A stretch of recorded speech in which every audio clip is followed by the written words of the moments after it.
Bienvenidas y bienvenidos a esta exploración. Hoy nos sumergimos en el comportamiento organizacional, lo que se conoce como SEO. Vamos a usar material académico para entender bien qué es, por qué es tan importante hoy en día en el trabajo y, bueno, cómo nos ayuda a descifrar esa dinámica humana, ¿no?, dentro de las organizaciones. Es un campo fascinante, la verdad, muy multidisciplinario. Básicamente buscamos entender por qué la gente hace lo que hace en el trabajo. Exacto. Y no es solo una curiosidad teórica, ¿eh? El SEO tiene implicaciones muy prácticas, muy profundas, para la gestión, para la efectividad de cualquier organización. Da igual si es una startup de tecnología o un puerto logístico enorme. Permite ir más allá de gestionar procesos, para gestionar personas, sus motivaciones, cómo interactúan, su desarrollo. Es clave para entender qué impulsa el éxito, o, bueno, a veces el fracaso. Perfecto. Entremos entonces en materia. ¿Qué es formalmente el comportamiento organizacional, según nuestras fuentes? A ver, la definición formal que se suele usar es un campo de estudio que investiga el impacto que individuos, grupos y la estructura tienen en el comportamiento dentro de las organizaciones, con el propósito de aplicar este conocimiento para mejorar la efectividad de la organización. Y esa parte final me parece crucial, mejorar la efectividad. El SEO no es solo describir, busca aplicar, busca mejorar. Entendido. O sea, no se queda solo en observar, quiere intervenir, mejorar. Y mencionaste 3 elementos: individuos, grupos y estructura. ¿Cómo se relacionan? Esos son los 3 niveles de análisis, exacto, y son fundamentales en SEO. Se ven como sistemas que están conectados entre sí. Lo que pasa a nivel individual afecta al grupo y lo que pasa en los grupos influye en la estructura, en la cultura de la organización. Y al revés también. La estructura, la cultura, moldean cómo se comportan los grupos y las personas. Es un enfoque, digamos, sistémico. De acuerdo. Sí, tiene lógica verlo como capas que se conectan. Empecemos por la base, el nivel individual. ¿Qué aspectos específicos se miran aquí? Pienso en cosas como la personalidad, ¿no? El nivel individual se centra en las características, en los procesos psicológicos de cada persona. Aquí estudiamos variables como las actitudes, por ejemplo, la satisfacción laboral, qué tan contenta está la persona con su trabajo, o el compromiso organizacional, cuánto se identifica, cuánto se implica con la empresa. Y sí, claro, la personalidad. Esos patrones más o menos estables de pensar, de sentir, de actuar, que nos definen. Y supongo que también entra la percepción. Cómo cada quien interpreta lo que pasa a su alrededor en el trabajo. Fundamental. La percepción es clave. La gente no reacciona a la realidad objetiva, sino a cómo la interpreta. Es su realidad subjetiva la que cuenta. Además, analizamos la motivación, el porqué del esfuerzo, qué lo impulsa, qué lo mantiene, el aprendizaje, cómo adquirimos habilidades, conocimiento, la toma de decisiones individuales, que a veces tiene sus sesgos, los valores y la ética personal que guían nuestras elecciones, y claro, las emociones y los estados de ánimo.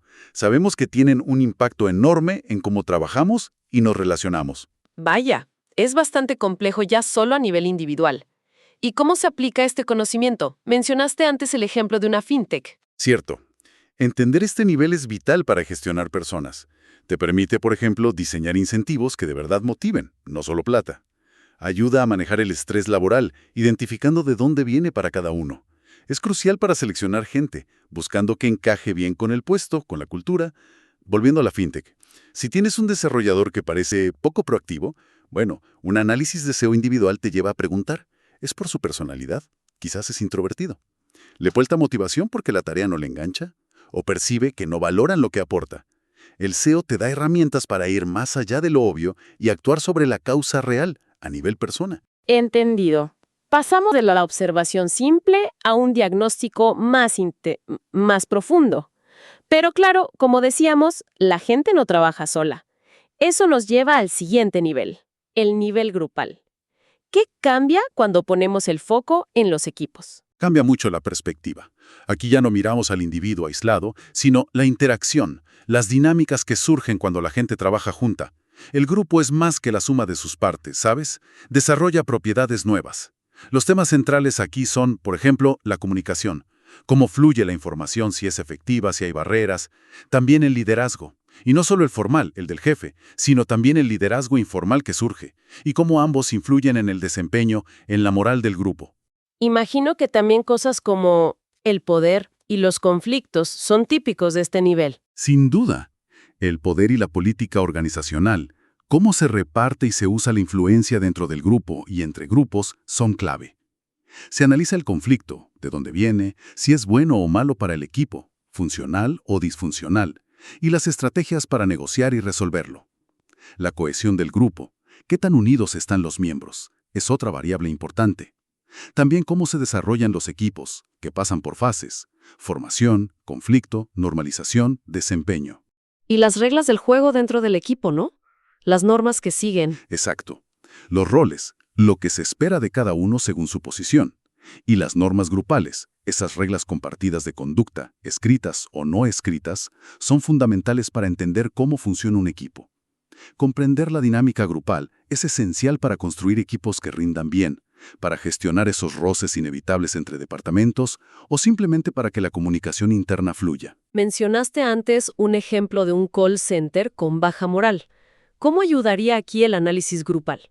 Pues, en ese caso, un análisis a nivel de grupo podría mostrar que la baja moral no es por problemas individuales sueltos, sino quizás por patrones de comunicación malos con los supervisores, o tal vez un estilo de liderazgo que se percibe como muy autoritario o poco apoyador, o quizás hay conflictos entre compañeros que no se han resuelto y están envenenando el ambiente. El análisis grupal nos permite ver y atacar esos problemas de relación y estructura dentro del mismo equipo. Muy claro. Ya vimos al individuo y al grupo. Nos queda la mirada más amplia, el nivel organizacional o de sistema. ¿Qué implica mirar a la organización como un todo? Implica adoptar una perspectiva macro, ¿no? Aquí vemos la organización como un sistema complejo, que está dentro de un entorno y donde interactúan un montón de partes. Se examina cómo la estructura formal de la organización, su diseño, si es muy centralizada o no, cómo se agrupan los departamentos, la jerarquía, cómo todo eso afecta el comportamiento. Otro elemento centralísimo es la cultura organizacional, ese conjunto de valores, creencias, normas, supuestos que todos comparten, que le dan como una identidad única y guían cómo se comporta la gente. Es como la personalidad de la organización. Y me imagino que las políticas de recursos humanos también juegan un papel importante a este nivel. Por supuesto. Las políticas y prácticas de recursos humanos, cómo seleccionan, cómo capacitan, cómo evalúan el desempeño, cómo pagan, son herramientas superpotentes que moldean el comportamiento a gran escala. También se analiza el cambio y el desarrollo organizacional, cómo las empresas se adaptan, se transforman para responder a lo que pasa afuera. El estrés laboral también se puede ver a nivel sistémico, es la propia estructura o la cultura la que lo genera. Y, algo cada vez más importante, la ética y la responsabilidad social como parte del sistema. Mencionaste una multinacional logística implementando digitalización. ¿Cómo se aplicaría el análisis de CO a nivel organizacional ahí? En ese caso, el análisis de COO a nivel organizacional sería crucial. Evaluarías, por ejemplo, si la estructura actual de la empresa, quizás muy jerárquica, muy burocrática, ayuda o dificulta la agilidad que necesita la digitalización. Diagnosticarías la cultura. ¿Hay una cultura que apoya experimentar, aprender, o la gente tiene miedo a equivocarse? Los valores que dicen tener se ven en el día a día. Revisarías las políticas de RRH. Los premios están alineados con usar las nuevas tecnologías, dan la capacitación adecuada. Entender este nivel es vital para diseñar organizaciones eficientes, para construir culturas que se adapten y para gestionar cambios grandes. Como ves, los tres niveles, individual, grupal y organizacional, están súper conectados. Para entender bien, necesitas mirar los tres y cómo interactúan. Queda claro que es un enfoque integral, sí. Ahora, si tuviéramos que resumir el propósito de estudiar todo esto, ¿cuáles son los objetivos clave del comportamiento organizacional? Las fuentes mencionaban 4. Sí, clásicamente se habla de 4 objetivos centrales del COE, que van como en secuencia. Primero, describir. Es el paso inicial. Observar y documentar de forma sistemática cómo se comporta la gente en distintas situaciones de trabajo. Responder al ¿qué está pasando? Segundo, comprender. Una vez que describes, buscas explicaciones. ¿Por qué la gente se comporta así? ¿Cuáles son las causas de esos patrones que observaste? Tercero, predecir. Si entiendes bien las causas, puedes empezar a anticipar cómo se va a comportar la gente en el futuro bajo ciertas condiciones o si haces cambios. ¿Qué pasará si cambiamos la política de teletrabajo? ¿Cómo reaccionará el equipo a un nuevo líder? Y cuarto, controlar o influir. Este es el objetivo más aplicado, digamos. Usar todo ese conocimiento para gestionar, para influir positivamente en el comportamiento en el trabajo. El fin es alcanzar las metas de la organización y, muy importante, mejorar el bienestar y la satisfacción de los empleados. A veces se olvida eso último. Es decir, es como un ciclo que va de observar a intervenir, pero con fundamento. ¿Y esta intervención qué beneficios concretos trae a una organización? Mencionaste mejorar la efectividad, pero ¿se puede detallar más? Definitivamente. Aplicar los principios del CO puede generar beneficios muy tangibles. Uno de los más buscados es la mejora de la productividad y la eficiencia. Si entiendes qué motiva a la gente y cómo diseñar tareas y ambientes de trabajo estimulantes, puedes potenciar el desempeño. Piensa en el ejemplo del supermercado. Si, basándose en CO sobre reconocimiento y feedback, implementan un sistema claro que premia no solo la velocidad en caja, sino también la buena atención al cliente, es muy probable que vean mejoras medibles en ambas cosas. Tiene lógica. Otro beneficio que siempre se menciona es la reducción del ausentismo y la rotación de personal. ¿Cómo ayuda el CO ahí? Identificando las causas de fondo.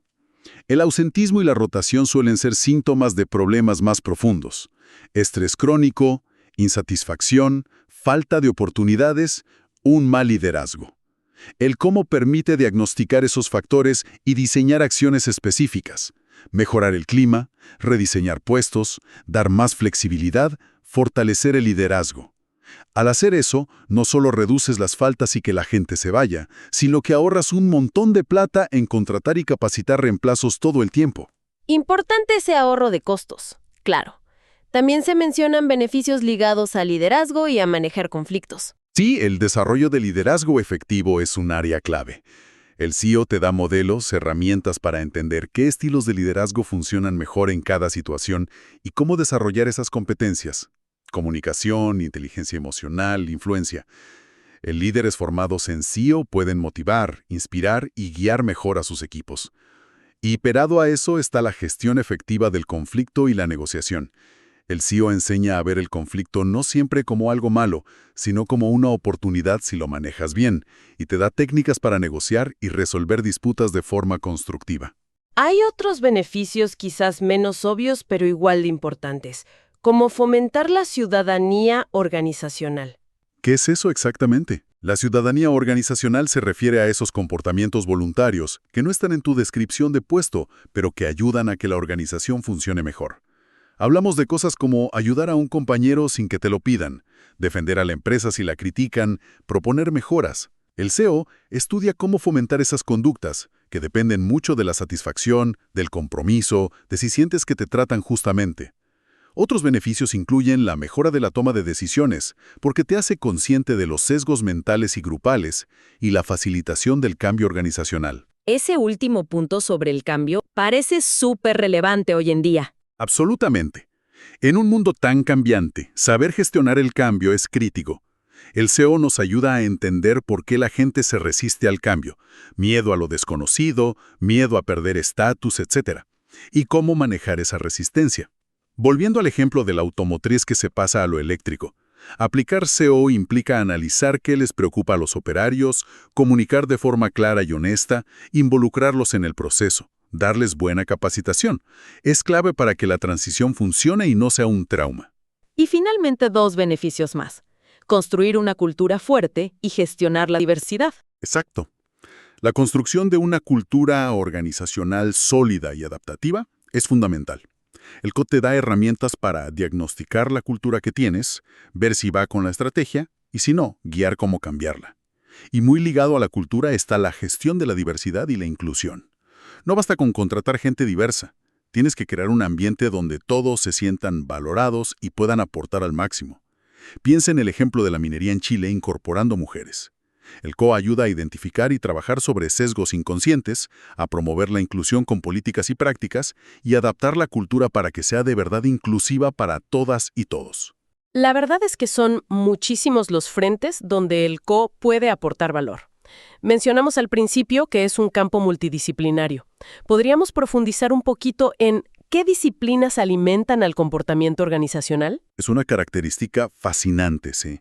Y una de sus grandes fortalezas. El COO salió de la nada, sino que integra conocimientos de varias ciencias del comportamiento. La psicología, sobre todo la psicología organizacional e industrial, es quizá la que más aporta a nivel individual. Nos da conceptos clave sobre personalidad, percepción, aprendizaje, motivación, actitudes, estrés, emociones, toma de decisiones individuales. Es como la lupa para entender la mente del empleado. Y para entender los grupos y la organización como sistema más grande. Ahí entra con fuerza la sociología. Estudia los sistemas sociales, así que es fundamental para entender la dinámica de grupos, el diseño de equipos, la comunicación grupal, el poder, el conflicto entre grupos. Y a nivel macro, la teoría organizacional, la estructura, la burocracia, la cultura organizacional como fenómeno colectivo. Nos da como el gran angular para ver las estructuras sociales en el trabajo. Mencionaste antes la interacción. ¿Hay alguna disciplina que se enfoque justo en eso? Sí, la psicología social. Es como un puente entre la psicología y la sociología. Se centra en cómo las personas se influyen unas a otras. Es crucial para entender temas como el cambio de actitudes, la persuasión, la comunicación entre personas, los procesos de grupo, como tomar decisiones en grupo, el pensamiento grupal, el liderazgo, el conflicto entre grupos. Estudia cómo el contexto social afecta al individuo y al revés. Interesante ese puente. ¿Qué otras disciplinas aportan su granito de arena? La antropología también es muy relevante, sobre todo para estudiar la cultura organizacional. Los antropólogos estudian sociedades y culturas, y sus métodos y conceptos, valores, mitos, rituales, símbolos, son superútiles para entender a fondo la cultura de una empresa, especialmente si es multicultural o si comparas distintas organizaciones. Nos quedan la política y la economía, que a veces uno piensa que están más lejos del comportamiento humano. Pero tienen contribuciones importantes, ¿eh? La ciencia política, aunque estudia el comportamiento en entornos políticos, nos da conceptos valiosos para entender la dinámica de poder en las organizaciones, el conflicto como una lucha por recursos o influencia, la negociación, las políticas internas, ese uso de la influencia para fines personales o grupales, y finalmente, la economía. Aunque tradicionalmente asumía que somos superracionales, aporta modelos sobre tomar decisiones con recursos limitados, teoría de incentivos, cómo diseñar sistemas de pago. Y la economía conductual, que es más nueva, se nutre mucho de la psicología para entender por qué no siempre somos tan racionales con la plata o los recursos. Esta mezcla de perspectivas es lo que hace al SEO tan rico y capaz de abordar la complejidad del comportamiento humano en el trabajo. Excelente resumen de las raíces del COU. Entonces, para ir cerrando, podríamos decir que el comportamiento organizacional es mucho más que un montón de teorías.